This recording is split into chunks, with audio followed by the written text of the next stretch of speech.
Khanfel, pays d'origine, pays de résidence. Salam alaikum. Pays d'origine algérienne, Algérie. Pays de résidence, France. On t'écoute. On m'écoute. J'ai une petite question. Tu disais tout à l'heure les régimes. Tu parlais des régimes. Mais tous les régimes arabes, hachek, c'est de la merde. C'est de la merde. Il n'y a pas un régime arabe qui est dans l'islam, fait din haqqani. Il n'y a pas un pays musulman qui est pas fait din. D'accord? Petit un. Après que tu sois d'accord ou pas, c'est ma position. Et il y en a pas un qui pourra me faire changer d'avis. Il n'y a pas un gouverneur arabe qui est juste. Voilà, non, mais on n'est pas concernés, nous, déjà, parce qu'on est à Mézières, mais c'est pas la question, c'est que, quand je dis l'arabe, c'est... Attends, je suis en train de parler, là, par contre. Tu peux penser ce que tu veux. Il y a une règle sur ce live, je sais pas si tu me connais ou tu connais Brahim, mais il y a quelque chose qu'il faut que tu saches, c'est que Brahim, tout comme moi, on n'essaie jamais de convaincre un Karouli de quoi que ce soit. Vous pensez comme vous voulez. Nous, on se sert de vous comme un outil, par contre, pour que les Marocains comprennent, les Marocains, entre autres, hein, pas seulement, sachent avec qui Allah nous a donné pour voisin. Mais concrètement, peu importe ce que tu penses, j'essaierai jamais de te faire changer d'avis. Donc, si tu penses ça, c'est ton droit. Kamel. Voilà, je vais finir. Après, si vous croyez que le Chab algérien, Chab Jazeli, il fait confiance aux Américains ou à n'importe qui, ben vous vous trompez, vous mettez le doigt dans l'œil. Le doigt dans l'œil. D'accord? On est assez mûr pour comprendre ce qui se passe. On est très clairvoyant. Est-ce que quand on regarde le taux de participation au présidentiel, est-ce qu'on peut dire qu'il fait confiance déjà au pouvoir central Quand on voit que le taux de participation dans certaines régions, il frôle même pas les 1%, je crois qu'il y a déjà un problème en interne. Avant de parler de confiance à des partis externes, je crois que déjà en interne, il y a des problèmes de confiance. Tu parles des élections algériennes? Entre autres. Oui. Ou tu parlais je sais pas, tu parles de quel pays là, tu parles de quoi, Tu viens de dire que les Algériens ne faisaient pas confiance aux Américains, etc., et que vous étiez assez comment dire, éclairé pour comprendre, ouais, voilà, pour comprendre ce qui se passe, etc., au niveau géopolitique, mondialement, à l'international. Ce qui est tellement... Et Brahim, il s'est arrêté sur ton premier propos, à savoir, on ne fait pas confiance aux Américains. Il t'a dit, au vu du taux de participation aux élections algériennes, faites vous-même confiance en vos dirigeants, en réalité. Les dirigeants, oui. Oui, je peux dire que oui, le Chab, il se fera pas avoir comme il s'est fait avoir par les islamistes en 89-90, là. Des islamistes qui ont été envoyés par les Kharij, là, les pays du Golfe, hein, le Qatar, tous les pays achètent tous les salopards, les pays de salopards, là, qui ont foutu la merde en Algérie. On se fera plus jamais avoir. On s'est fait avoir une fois, on se fera plus jamais avoir. C'est terminé. Mais du coup, ces pays-là, si selon toi, ils ont envoyé des islamistes pour foutre la merde en Algérie, ils l'ont fait pourquoi? Qu'est-ce que vous représentiez pour eux pour qu'ils aient envie de foutre la merde chez vous? Nous, c'était là, on était, si tu veux, au niveau, comment dire ça, pas intelligence, mais au niveau,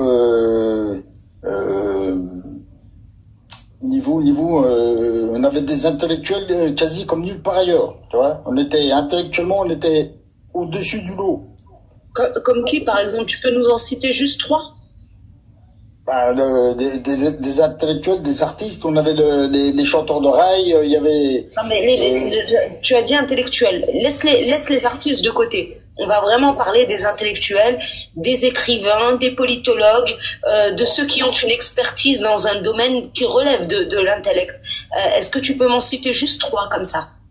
3? Ben non, sincèrement non. Est-ce que tu peux m'en citer juste un? Comment? Est-ce que tu peux m'en citer juste un, Record? un philosophe ou un écrivain? Un intellectuel algérien qui fait qu'il a mis en danger peut-être les monarchies du Golfe ou autre.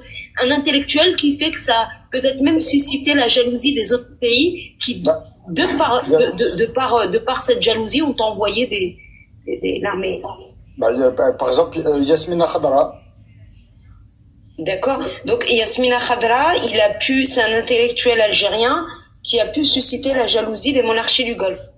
Non, mais ça, c'est un exemple. Tu me dis, cite-moi un intellectuel algérien, je t'en ai cité un. Je te parle d'un intellectuel algérien qui a pu déranger ceux qui, soi-disant, vous auraient envoyé des islamistes.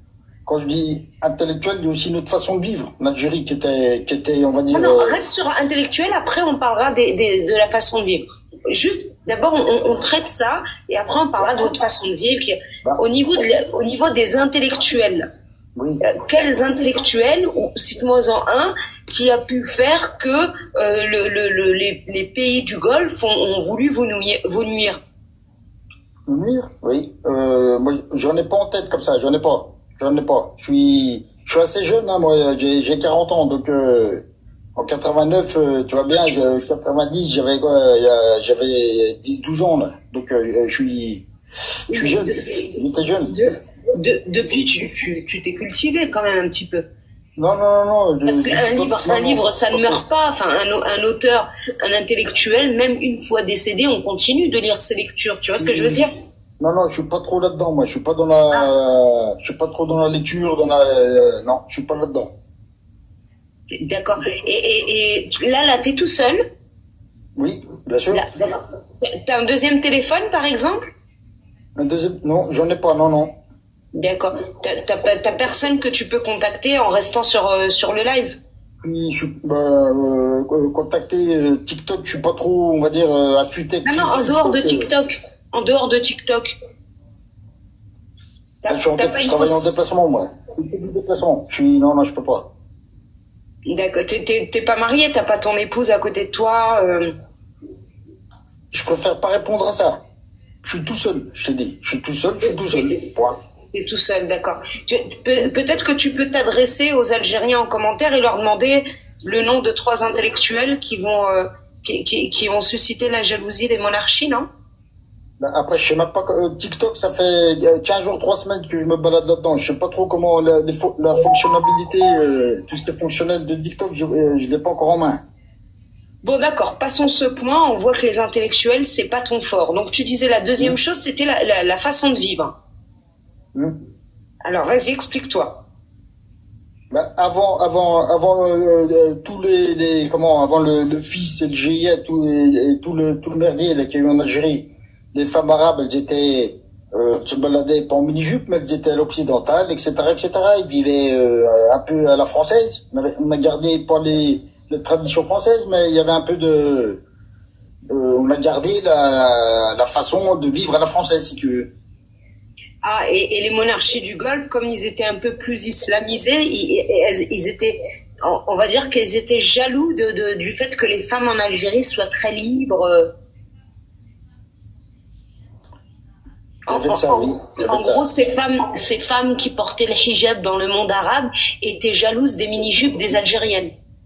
Il y a pas que ça aussi, il y a pas que ça. Mais il y a de ça. Comment? Il y a de ça, ça en fait partie. C'était la façon de vivre, si tu veux, oui. Façon de vivre, la liberté, oui, il y avait ça. D'accord, très bien. Après, Vas-y, on t'écoute. Je sais pas, pose des questions, je peux répondre. En dehors de ces tenues affriolantes des Algériennes qui donnaient envie aux autres femmes des pays musulmans, qu'est-ce qu'il y avait dans votre façon de vivre qui était si enviée par les autres? Nous, on n'a jamais courbé les chines, si tu veux. Depuis l'indépendance, on ne s'est jamais mis 4 pattes devant quelconque pays. À la différence de beaucoup de pays arabes. Depuis quand exactement? C'était quand l'indépendance? 62. Quelle date exactement? Quelle date? Oui. Les accords d'Évian le 19 mars et l'indépendance le 5 juillet. D'accord. Est-ce que tu peux me dire les essais nucléaires de la France en Algérie, ils ont duré jusque quand? 63-64. D'accord. Et tu viens de me dire, depuis 62, depuis le 5 juillet, on n'a jamais courbé les chines devant personne. Alors, explique-moi comment ça se fait que vous avez toléré des essais nucléaires qui sont néfastes pour la biodiversité et pour les humains, pour les populations pseudo-algériennes. Comment ça se fait que vous avez toléré ça sur le territoire, entre guillemets, algérien? Ça, c'était une condition à l'indépendance. D'accord. Mais c'est une condition qui vous a été imposée par la France, du coup? Négocier. D'accord. Et vous avez négocié quelque chose qui était néfaste? Dans la négociation, tu es obligé de lâcher. C'est du commerce, ça. Tu prends et tu lâches. Et vous avez accepté donc quelque chose qui est nuisible pour la vie des êtres humains et pour les sols, pour la biodiversité. Oui. D'accord. Et pourquoi vous l'avez accepté? Parce que les Français avaient gagné cette guerre d'Algérie? Les Français, pour moi, non, ils l'ont perdu. Alors, s'ils l'ont perdu, comment ça se fait qu'ils ont pu vous imposer quelque chose de néfaste pour les humains, les Algériens, et pour la biodiversité, les sols algériens? Ils l'ont perdu dans le sens, déjà, petit 1, au niveau tout ce qui était attentat, tout ça en Algérie, faisait le FLN.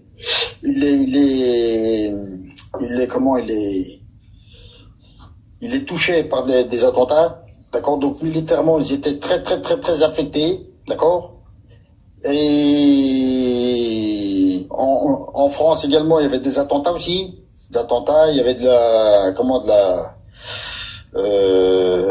y avait une insécurité qui était dans les deux pays. Même les Français, ils matraquaient aussi les Algériens avec des bombardements, des machins, des ci, des là. Donc si tu veux, c'est des accords d'avion. D'accord, mais puisque les Français étaient en train de perdre, voire même qu'ils ont perdu, selon toi, comment ils ont pu vous imposer quelque chose d'aussi horrible sur votre propre population? Je te dis, c'était négocié comme ça. Faut demander au GPRA je vais te poser la question. Je vais te poser la question différemment, Khantel. Comme ça va être plus clair pour tout le monde. C'est pas toi, hein. Toi, je sais que tu m'as bien comprise. Mais c'est pour que tout le monde comprenne. Admettons que tous les deux, on fasse la bagarre. D'accord? Et toi, tu me bats. Allez, on va le faire dans ce sens-là. Tu me bats et tu as ta Timberland, ta chaussure, posée sur ma gorge, c'est-à-dire écrasement de tête. Vraiment, je suis au sol. Comment est-ce que dans cette position, je pourrais, par exemple, moi, en tant que femme, t'imposer, t'obliger même à, par exemple, m'acheter un sac Birkin à 16 000 €? Explique-moi. Puisque tu as gagné la bagarre, comment est-ce que je peux t'imposer quelque chose? Je vais te donner un exemple. Ça, c'est comme quand vous avez pris votre indépendance, c'est pareil avec Ceuta et Melilla, c'est exactement la même chose. C'est une autre histoire, on va y revenir. Non, on va y revenir. Attends, Khanfal. Comme ça, c'est clair. Moi, je vais te répondre. Mais d'abord, réponds à ma question. Admettons, tous les deux, on fait la bagarre, tu gagnes. Attends, t'énerve pas. Je sais que tu viens de subir un choc émotionnel. Khanfal, non, calme-toi, je te jure, ça va très bien se passer. Khanfal, je te le répète. Ça va bien se passer. T'inquiète pas, je vais te répondre pour Septa Melilla sans problème. Wallah, je te réponds tout de suite après. Réponds-moi. Si nous deux... aussi. Oui, d'accord, t'inquiète pas, je vais te répondre. Tout de suite après, je te réponds. Mais réponds à ma question. Si tous les deux, on fait la bagarre et que tu me bats, je suis au sol, je suis à plat ventre, je suis éclaté, comment je peux t'imposer quelque chose que tu ne voudrais pas faire? C'est imagé ce que tu me fais, ce que tu expliques. Mais la réalité des faits, elle n'est jamais comme ça. Une guerre, il n'y a jamais de gagnant dans une guerre. T'as déjà vu une guerre où il y a un gagnant? Dans quelle guerre il y a un gagnant? À partir du moment qu'il y a des assassinats ou des morts de chaque côté. Je vais te donner un autre exemple. Donne-moi une guerre. Mais je vais te donner un autre exemple. Il y a bien eu la guerre d'Indochine, il y a eu le Vietnam. Tu es au courant de ça? Je suis au courant, mais j'ai pas suivi le Vietnam aussi, ils disent qu'ils ont gagné, pas militairement, mais au moins politiquement, ils ont gagné la guerre, d'accord? Et ils n'ont pas laissé pour autant leurs anciens colons commettre des exactions après leur indépendance. Il n'y a pas eu de négociation. Le colon, il est parti, point barre. Comment ça se fait que vous dites que vous avez gagné cette guerre, mais vous permettez à l'ancien colon de continuer à commettre des exactions? Vous les soi-disant combattez pour qu'ils arrêtent leurs exactions et vous les faites soi-disant partir et vous les autorisez à continuer à commettre pire encore que ce qu'ils avaient déjà commis. J'aimerais que tu m'expliques. C'est les accords d'Évian, si tu veux, tu peux les lire en long, en large et en travers, et tu comprendras mieux la situation. Non mais vas-y, explique-la moi. Politiquement, la France a perdu, d'accord? Militairement, il y a eu des morts des deux côtés, des morts, une quantité ou une quantité de morts. Dans les deux côtés, donc t'as jamais de gagnant dans une guerre. À partir du moment où t'as des morts des deux côtés, et même s'il y a qu'un mort d'un seul côté, il y a jamais de gagnant. Mais entre le Vietnam et la France avait perdu d'avance politiquement. Entre le Vietnam et les Occidentaux, il y a eu des morts des deux côtés. Pour autant, le Vietnam, il n'a pas autorisé à ce que des exactions continuent d'être commises sur le territoire après leur indépendance. C'est les accords d'Évian. Rapproche-toi des accords d'Évian. Mais pourquoi vous avez fait des accords puisque soi-disant vous aviez gagné? On a gagné politiquement, militairement. Il n'y a aucun des deux qui a gagné à partir du moment qu'il y a eu une quantité de morts énorme des deux côtés. Il n'y a pas de gagnant. Mais même politiquement, si vous avez gagné politiquement, pourquoi vous avez autorisé à ce qu'il y ait des exactions qui continuent à être commises sur votre sol? Renvoie vers les accords d'Évian. Va dire les accords d'Évian. Maintenant, parle-moi de Septem Millia. Maintenant, je te dis que c'était dans les accords d'Évian. Vas-y, si tu veux parler de Septem Millia. Vas-y, pose ta question. Septem Millia, c'est quoi? C'est marocain? C'est espagnol? Je comprends pas bien le truc, là. C'est à toi de me dire. Non, mais moi, je te pose la question. T'es marocaine. Tu représentes le Maroc, là, dans ton aide. Septem Millia, c'est quoi? Je représente que moi-même. Espagnol, c'est quoi? Moi, je représente que moi-même. Actuellement, Ceuta et Melilla sont sous souveraineté espagnole. Moi, quand je vois la carte de l'Espagne, c'est un territoire européen.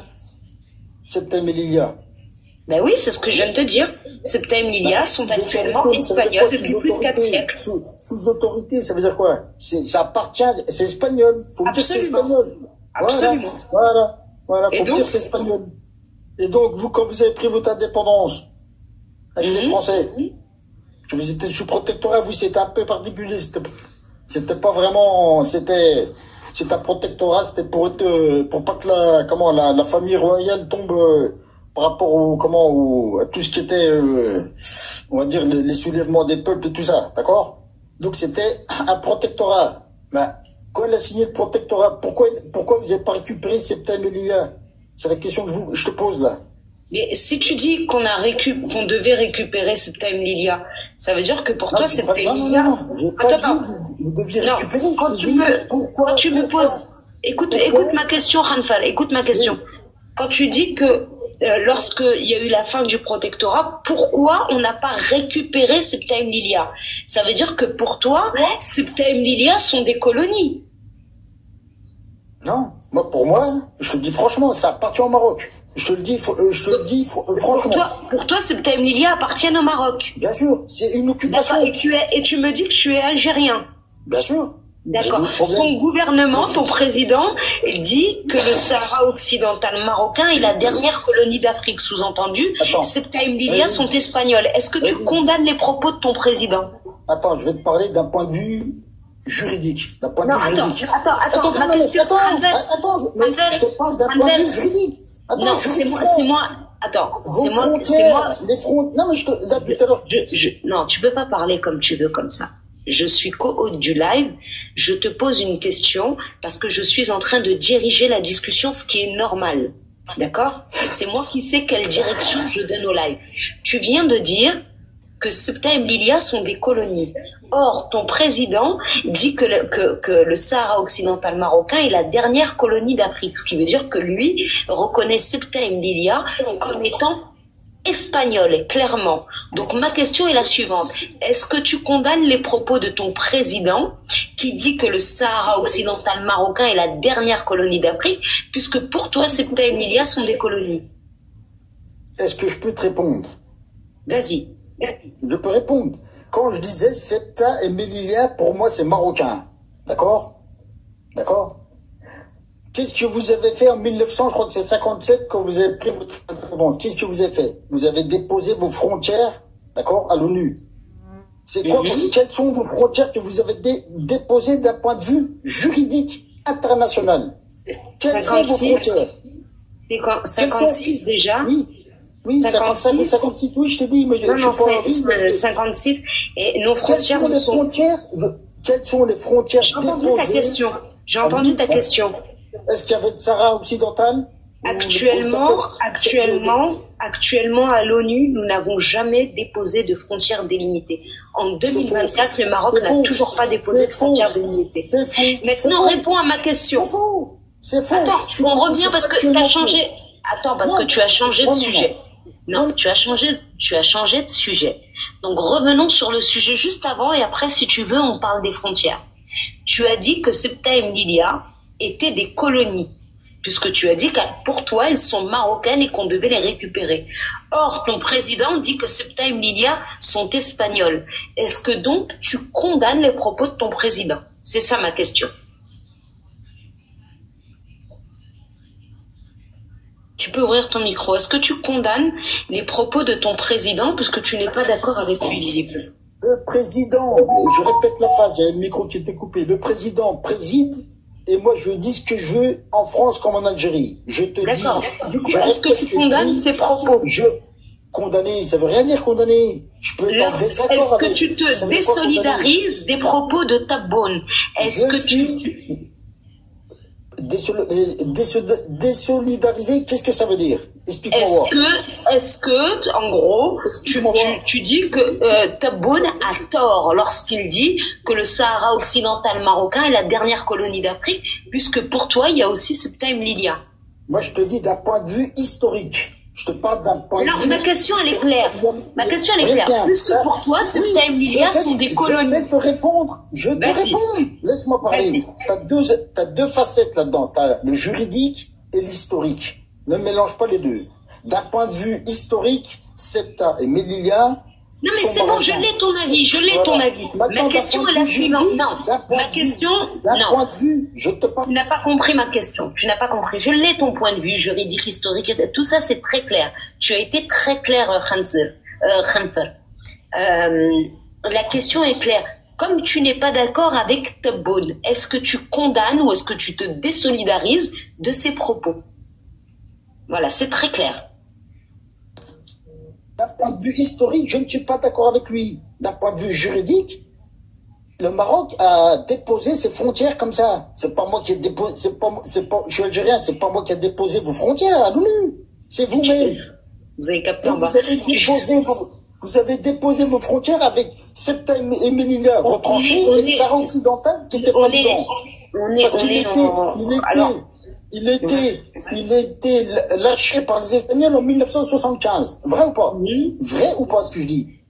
Oui, on a viré les Espagnols en 75, absolument. En 76, très exactement. Les Espagnols sont partis définitivement en 76. Les frontières du Maroc, juridiques, internationalement,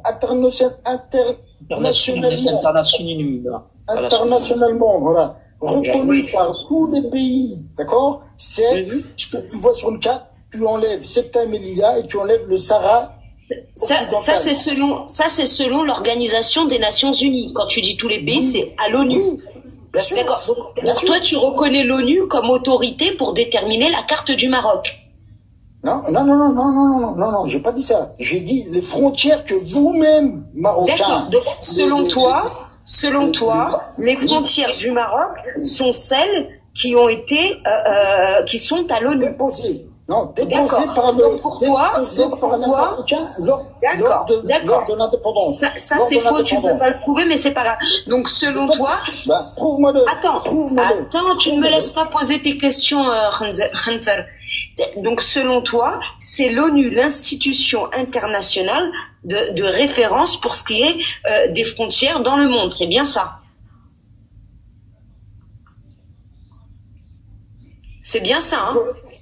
Attends, tu peux répéter, j'étais en train de boire un verre d'eau, excuse-moi. J'ai dit pour toi, l'ONU, c'est l'institution internationale de référence pour ce qui est des frontières, des territoires des pays. C'est bien de ça? Bah, pour moi, oui, bien sûr. D'accord. Alors, dans ce cas, tu reconnais Israël, n'est-ce pas? Israël? Oui. Israël de 1967. Israël. Donc, tu reconnais Israël? Moi, en tant qu'Algérien, nous, on ne reconnaîtra jamais Israël. Moi, je ne reconnais pas Israël. Mais ça, Et pourtant, elle a déposé son territoire à l'ONU. Je comprends pas. L'ONU reconnaît Israël. L'ONU a reconnu l'Israël dans les frontières déjà de 1967. D'accord? Oui, donc tu reconnais Israël, peu importe. Peu importe, frontière de 67, même de 66, si tu veux. À titre personnel, tu sais pourquoi je ne reconnaîtrai jamais Israël? Puisque Huma Adouddin, moi, j'en veux pas aux Juifs pour ce qu'ils sont, mais j'en veux aux sionistes pour ce qu'ils font. D'accord? Faut bien comprendre ce que j'ai dit. Tu veux que je répète la phrase? Ma question, elle est très claire. Est-ce que tu reconnais Israël comme étant un des pays dans le... Je ne reconnais pas Israël. D'accord, mais pourtant l'ONU le reconnaît. Jamais Israël. Pour moi, c'est la Palestine occupée. Voilà. J'appelle ça comme ça, moi. La Palestine occupée. Donc l'ONU, finalement, tu t'en fous maintenant? Non, je t'ai pas dit ça. Je te dis à titre personnel. Faut pas confondre le personnel et le juridique. Juridiquement, Israël a des frontières. Juridiquement, elle a les frontières de 1967. Tu reconnais Israël. Juridiquement, l'ONU reconnaît Israël dans ses frontières de 1967. Non, je parle pas de... DZ04, Chewi, je ne reconnaîtrai jamais. Juridiquement, est-ce que tu reconnais Israël? Ni quelconque Algérien, on reconnaîtra Israël comme pays. Est-ce que juridiquement, tu reconnais Israël? Je t'ai dit que non. Non. Je ne peux pas être plus clair que ça, je te dis non. Je te dis non. Est-ce que tu sais que ton président... Vas-y, Brahim, vas-y, Khoya. Vas-y, Khoya. Vous, par contre, ton roi... Hassan II, Mohamed VI, ont reconnu Israël. Non, on reconnaît dans les frontières de 67, il n'y a aucun problème avec ça. Non, moi, je reconnais. Non, attends, excuse-moi. Vous avez même envoyé 4000 soldats marocains à Gaza. Vous envoyez des militaires marocains. Doucement. Pour combattre. Je dois reprendre le contrôle, laisse-moi participer un peu, là, depuis tout à l'heure. Comment il s'appelle déjà? Khanfoura, comment t'appelles? Non, Khanfer. Khanfer.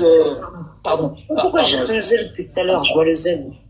Khanfer, c'est une tribu de Chawiya, Khanfer DZ04. D'accord. Khanfer, c'est le nez, non? Khanfer, c'est Erguez, Marjela.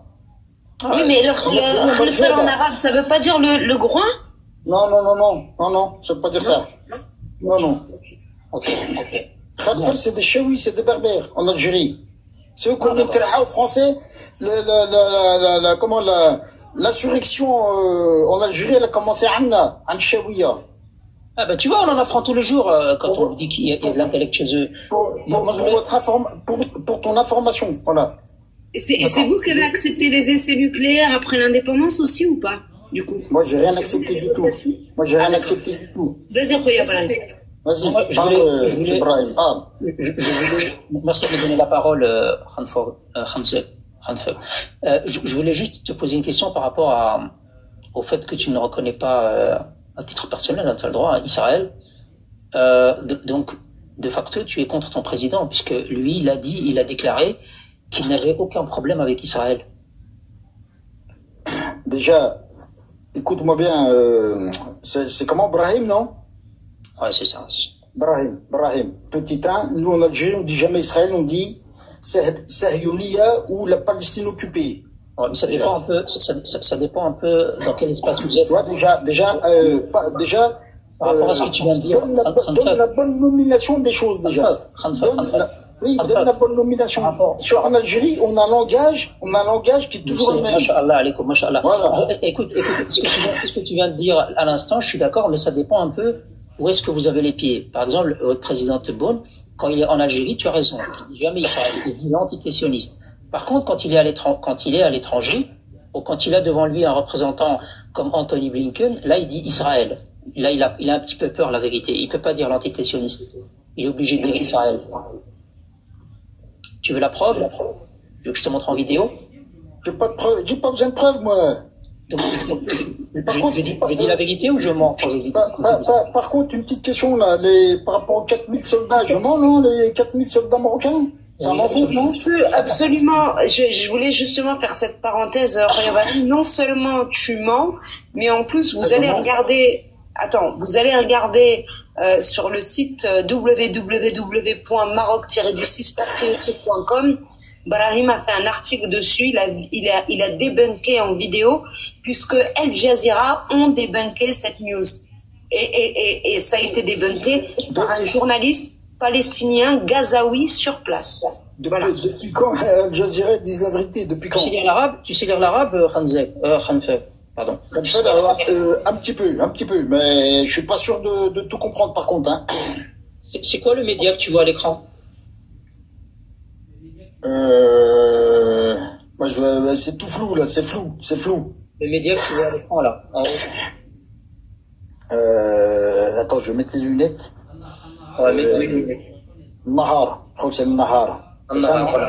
An-Nahar, que tous les Algériens connaissent, hein. C'est pas un média qui s'oppose au pouvoir algérien, il le soutient comme Achour. Et regarde ce qu'ils ont titré ici. 44 جزائريين مجندين في صفوف الجيش الإسرائيلي. 44 Algériens se sont engagés dans l'armée israélienne de Tzal. C'est votre média qui l'a dit. Donc quand tu dis qu'on a envoyé 4000 soldats, moi je veux bien que tu montres les preuves, mais je les ai toujours pas, donc tu vas me montrer. 4000, je sais pas me servir de TikTok, par contre, regarde, je te prouve ici que ton propre média, et en plus qui soutient le pouvoir a indiqué que 44 Algériens se sont engagés dans l'armée de... C'est bizarre, c'est daté de 2009, là, je comprends pas bien ton truc, là. Bah, peu importe. Hein? C'est bizarre ton machin, là. Même en 1998, c'est pareil, c'est honteux. Un truc comme ça, j'ai vraiment du mal à croire. Vous étiez pro-israélien à l'époque? Vous étiez pro-israélien en 2009? Jamais. Je vais comprendre, Brahim. En fait, lui, il doit croire que la guerre entre la Palestine et, entre guillemets, guerre, hein, parce qu'en réalité, guerre, c'est deux armées qui s'opposent, mais il doit croire que le conflit israélo-palestinien, il a commencé le 7 octobre. Ah, pas du tout. Ah, bah, tu me connais mal. Non. C'est quoi le problème avec 2009? J'ai pas compris. Non, mais j'ai vu 2009. Mais moi, déjà, je peux te dire une chose, c'est qu'en 1967, le roi Hassan II, déjà, il a... Quel rapport là entre 67 et Hassan II? Je sais ce que tu vas dire et ça aussi, on l'a débunké. Mais pour l'instant, on reste sur les 4000 soldats. Est-ce que tu peux nous prouver? Est-ce que tu peux nous dire où est-ce que tu as vu cette info?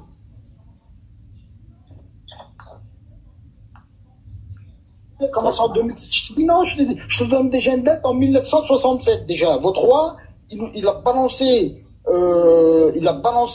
aux Israéliens les plans de la Ligue arabe. C'est vrai, c'est pas vrai. C'était enregistré, donné au Mossad. C'est vrai, c'est pas vrai. Tu peux nous dire la Ligue arabe, quand est-ce qu'elle a été fondée? Peut-être pas, ça s'appelait peut-être pas la Ligue arabe, mais il y avait tous les pays arabes là, tous les pays arabes qui étaient contre. Il y avait l'Égypte, il y avait la Syrie, la Jordanie, il y avait la Libye, le Maroc. C'était pour quelle guerre qu'il a donné les plans? Les plans, c'était en 1967, voilà. Non, mais la guerre, c'était quand? C'est la guerre des 6 jours, là. D'accord. Voilà. Et il a donné les plans quand? Il a donné les plans pile poil.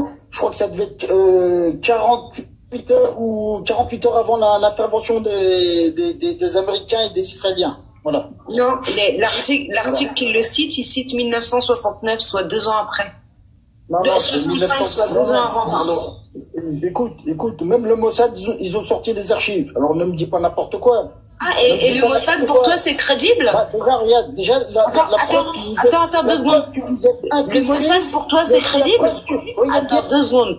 Est-ce que le Mossad, pour toi, c'est crédible? C'est une première question qui me vient à l'esprit.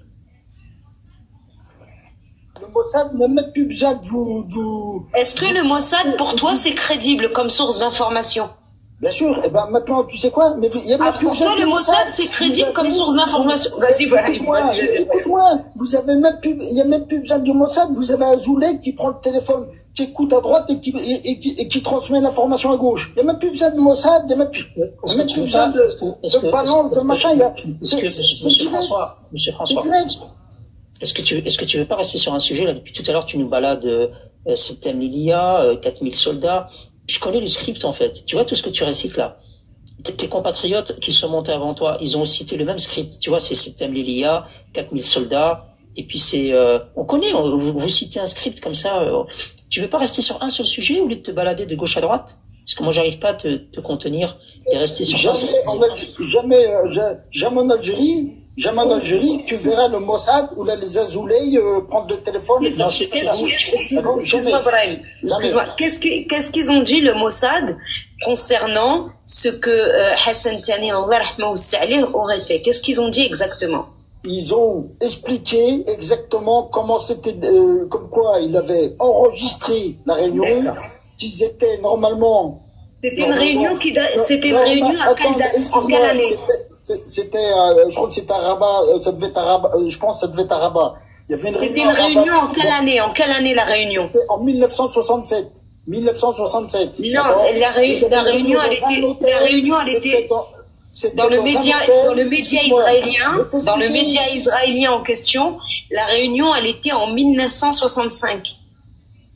Écoute-moi, 1967, il y a eu une réunion dans un hôtel. Non, c'était 65 la réunion. Le Mossad était au deuxième étage.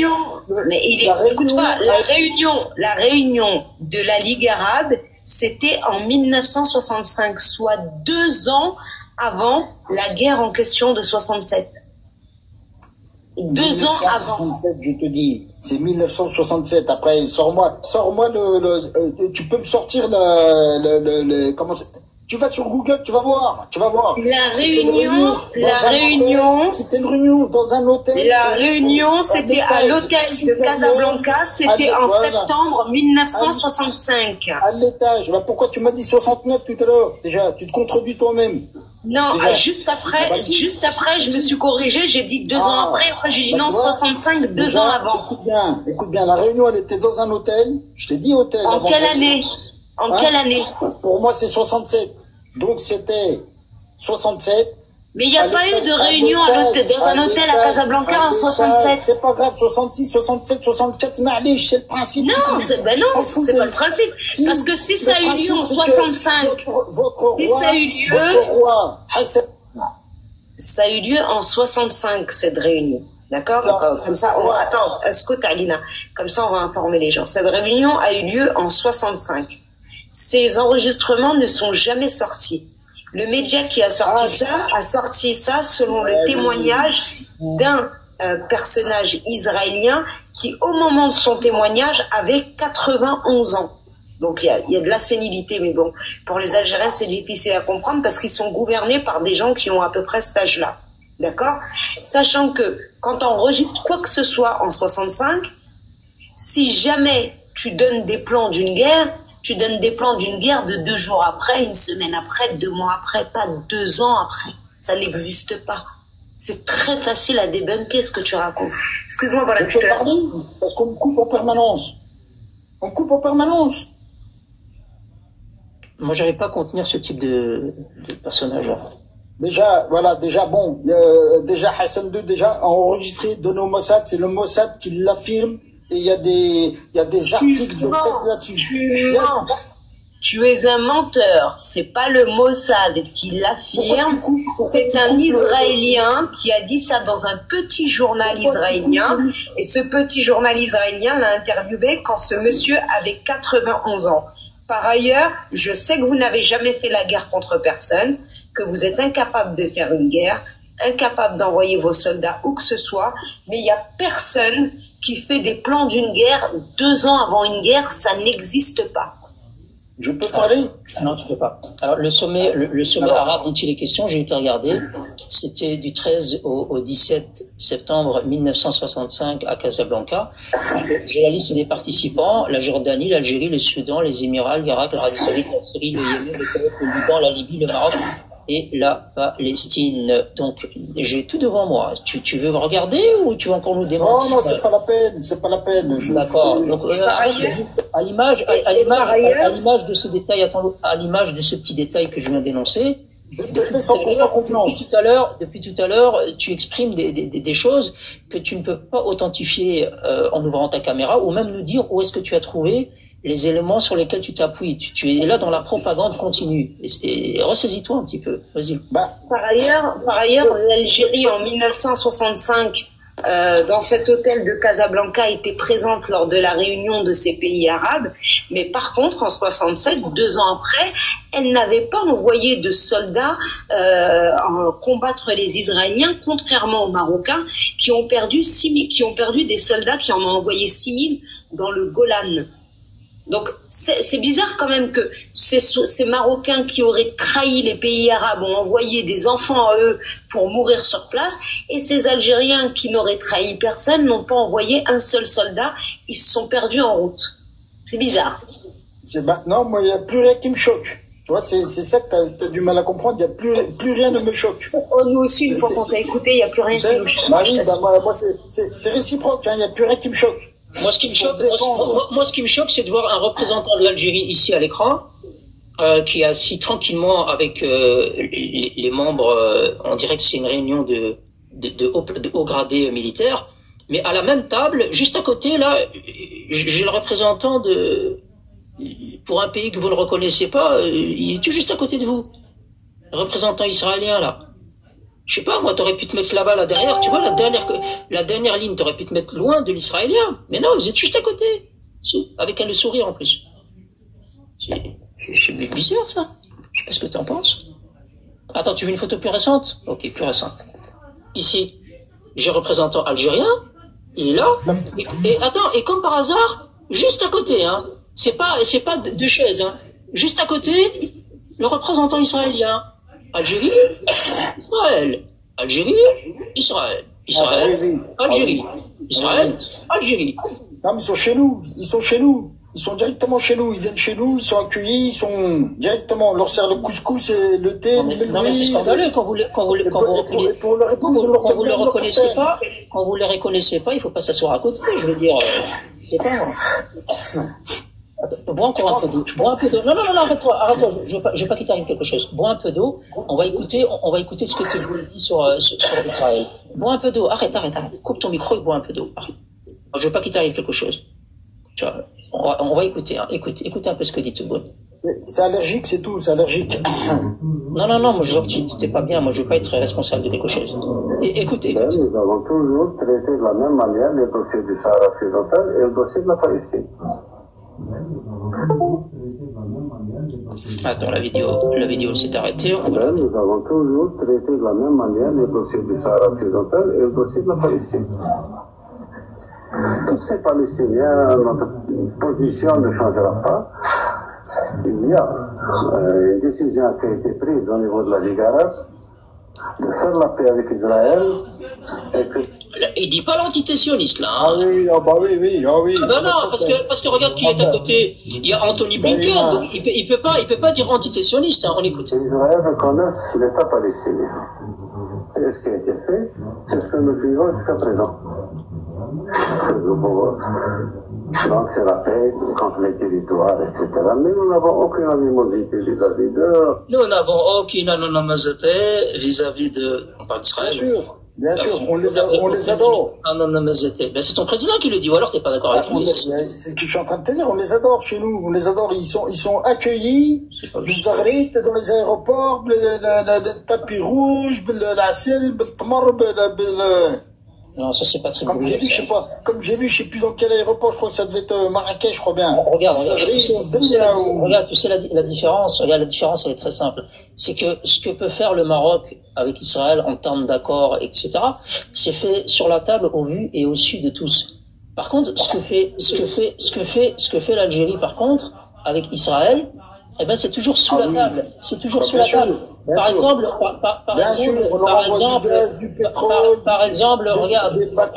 regarde, je te montre. Écoute un petit peu. Pourquoi est-ce que tu t'énerves comme ça?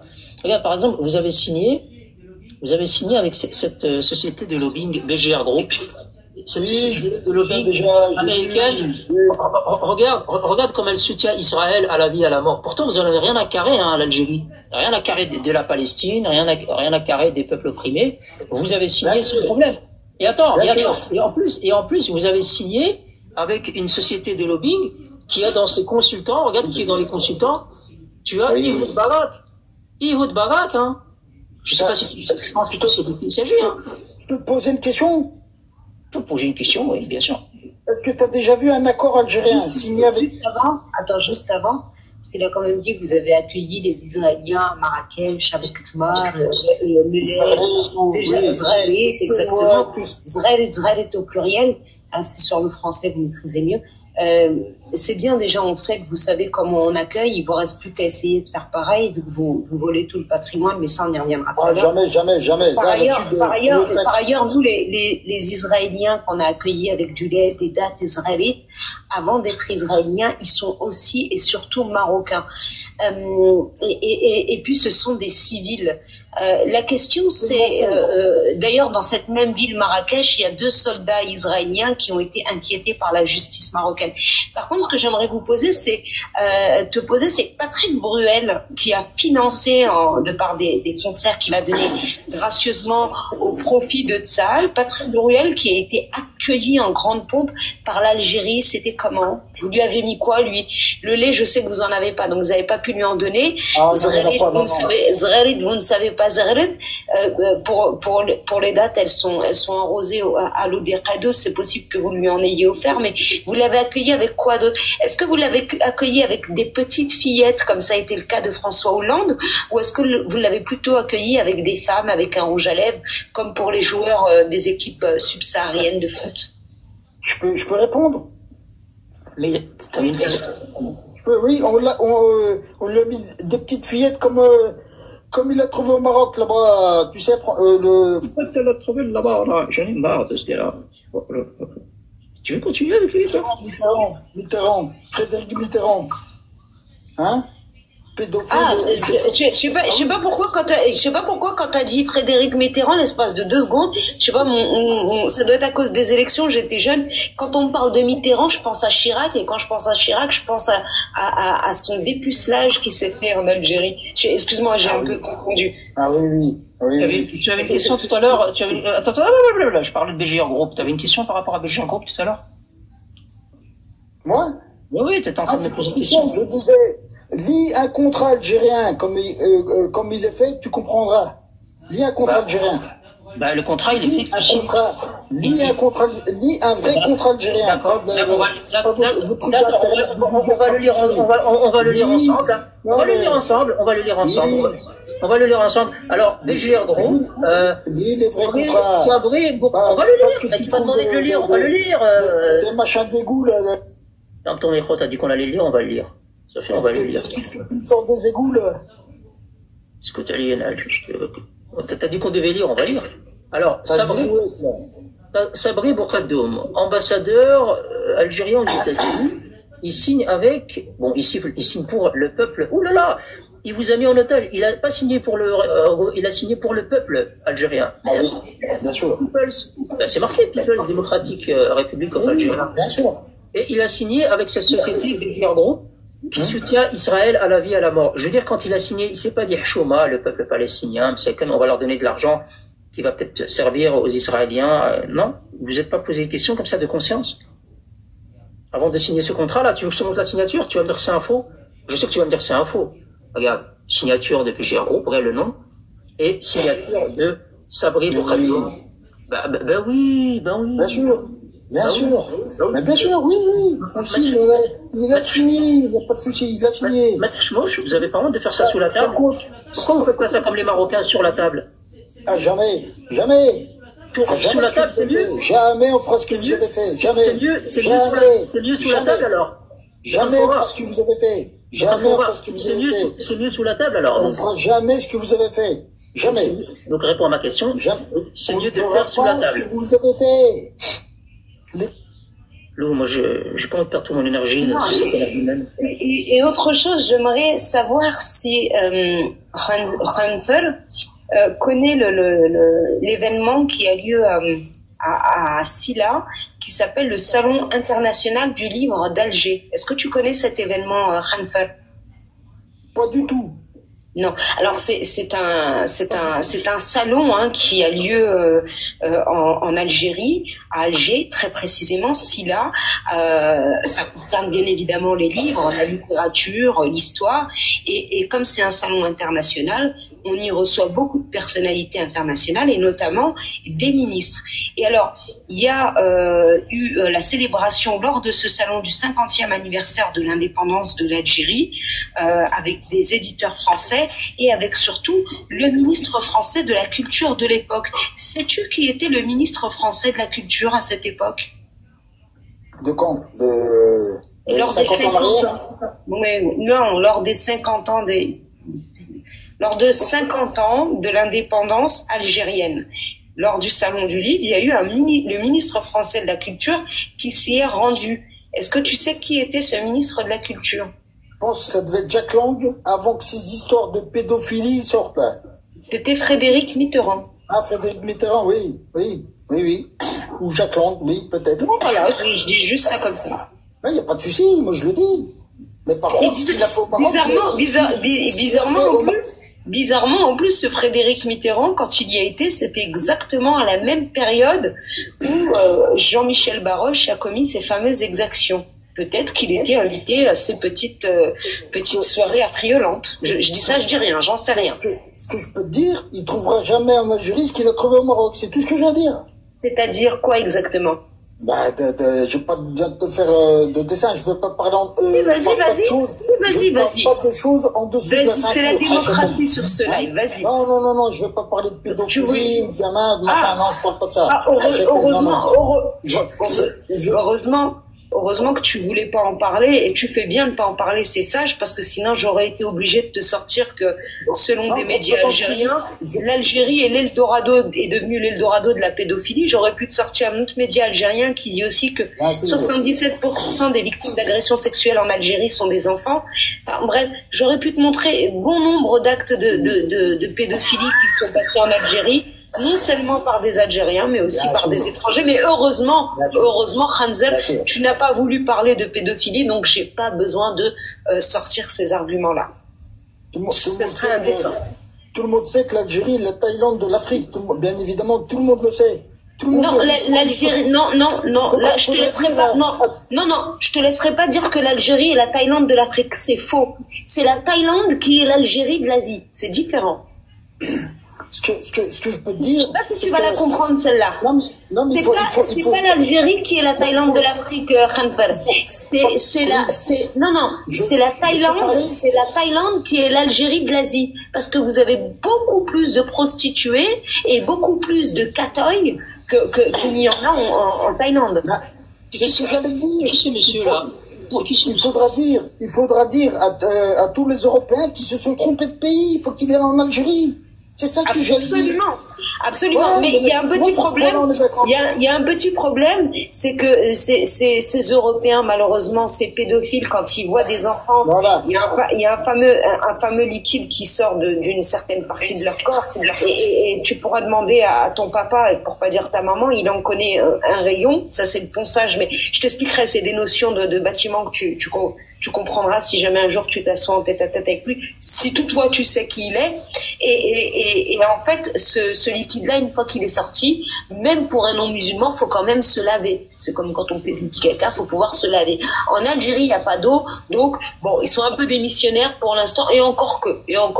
Certains petits cochons arrivent quand même à pénétrer l'Algérie comme elle a été pénétrée de rien. C'est la misère, hein. L'Algérie, c'est la misère. Je comprends pas pourquoi vous parlez toujours d'Algérie et des Marocains. Absolument. Mais justement, parce que je trouve ça bizarre quand même, hein. Absolument, mais justement, parce qu'en bons musulmans que nous sommes, nous essayons de dénoncer ça pour vous sortir de la misère. Ah, mais on n'a pas besoin que les étrangers parlent de nous. On parle de nous entre nous. On n'a pas besoin de vous, vous inquiétez pas, on n'a pas besoin de vous. C'est pas grave, on a décidé de le faire vite, c'est militaire. Ni besoin d'Israël pour se défendre, on a besoin de toi. Non, mais on le fera quand même, fils Abdillah. On a décidé. C'est notre mission, c'est ma mission. Pourquoi tu me coupes? Je vais sauver l'Algérie. Il y a que la vérité qui blesse. Il y a même la vérité qui blesse. Il est en train de dire quelle vérité là de blessant. Respire un peu. Pourquoi il respire pas un peu, ce gars-là? Il fait que parler, il mélange tout, il rentre des sujets dans des sujets. Essaye de te structurer un petit peu dans ce que tu racontes, là. C'est un peu le désordre dans ta tête. En plus, tu tousses et t'es malade et t'es dégueulasse. Descends, t'es dégueulasse, en plus, le gars, il tousse, il rit.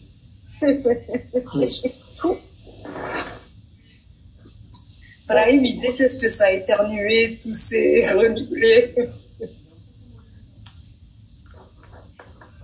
Il est en mauvaise idée, le gars. Il est en train de... On l'avait gardé longtemps maintenant.